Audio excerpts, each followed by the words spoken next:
کسی صاحب نے یہ سوال کیا ہے، حضور پاک صلی اللہ تعالیٰ علیہ وسلم کی محبت میں ہم یہ چاہتے ہیں کہ ہمیں یہ بتائیں کہ میرے آقا صلی اللہ علیہ وسلم کیسا روزہ رکھتے تھے، سحری کیسے کرتے تھے، فجر میں حضور صلی اللہ علیہ وسلم کیا کرتے تھے، ظہر، عصر، مغرب اور عشاء میں بھی حضور کیا فرماتے تھے۔ اللہ کے حبیب صلی اللہ تعالیٰ علیہ وسلم جیسے ہی رمضان آتا، ماں عائشہ صدیقہ رضی اللہ تعالیٰ عنہ فرماتی ہیں کہ جس طرح حضور اکرم صلی اللہ علیہ وسلم رمضان کا اہتمام کرتے تھے، باقی سال بھر میں کسی اور مہینے کا اتنا اہتمام نہیں فرماتے تھے۔ کبھی تو ایسا ہوتا کہ آپ مسجد میں پہلے چلے جاتے تو پورا رمضان اعتکاف میں گزار دیتے تھے، پورا رمضان چلے جاتے۔ یہ حضور اکرم صلی اللہ علیہ وسلم کی بعد کی زندگی سے یہ بھی ثابت ہے کہ آخر کے 10 دن بھی آپ نے اعتکاف فرمائے، لیکن بسا اوقات زندگی میں پورا رمضان بھی مسجد میں ہی آپ نے گزارا۔ سحری کیا کرتے تھے حضور اکرم صلی اللہ علیہ وسلم کی سحری اور افطاری دونوں کے متعلق جو ہمیں روایت ملتی ہے، فقط ایک پیالہ دودھ حضور کے پاس آیا ہے، باقی تفصیلات میں نے نہیں پڑھا، لیکن یہ ہے کہ اللہ کے حبیب صلی اللہ تعالیٰ علیہ وسلم نے روزہ بھی رکھا تو قناعت کے ساتھ، ایسے کہ آپ کے دسترخوان پر اتنی چیزیں نہیں تھیں جو آج ہمارے دسترخوانوں پر ہیں۔ میں یہ نہیں کہتا کہ آپ روزہ کھولنے میں، سحری کرنے میں طرح طرح کی نعمتیں نہ کھائیں، نہیں کھا سکتے ہیں، اللہ نے آپ کو دیا ہے،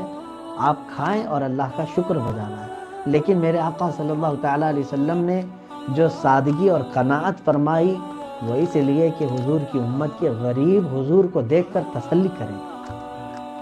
ہم غریبوں کے آقا پہ بے حد درود۔ حضور نے غریبوں کے لیے اپنی زندگی کو سادگی میں عطا فرمایا۔ ایک روایت یہ ملتی ہے، اللہ کے حبیب صلی اللہ تعالیٰ علیہ وسلم ہر افطاری سے پہلے صحابہ اکرام کے ساتھ بیٹھتے تھے، جو اصحاب صفہ، جو غریب صحابہ 70 صحابہ، ان کے ساتھ بیٹھتے تھے افطاری میں۔ اور رسول پاک صلی اللہ تعالیٰ علیہ وسلم کے متعلق ماں عائشہ صدیقہ فرماتی ہیں، ایک بار افطاری سے پہلے حضور صلی اللہ علیہ وسلم کا معمول تھا کہ عائشہ کوئی باقی تو نہیں دسترخوان پر آنے سے پہلے، مجھ سے پوچھتے تھے۔ مجھے ایک بار حضور صلی اللہ علیہ وسلم نے پوچھا تو میں نے دیکھا تو کھڑکی سے مجھے نظر آیا جنت البقیع کی طرف، غرقد کا درخت تھا، اس درخت کے نیچے کوئی مسافر بیٹھا ہوا ہے۔ میں نے عرض کیا، یا رسول اللہ صلی اللہ علیہ وسلم، کوئی مسافر نظر آتا ہے۔ افطاری کو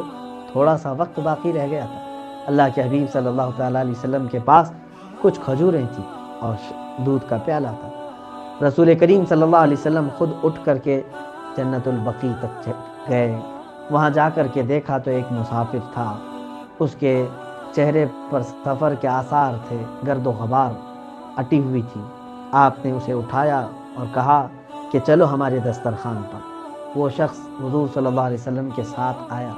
دسترخوان پر بیٹھا، افطاری کا اسی وقت یعنی وقت قریب ہو گیا اور آپ نے اپنا دودھ کا پیالہ اس آئے ہوئے مہمان کو پیش کر دیا۔ رسول کریم صلی اللہ علیہ وسلم نے صرف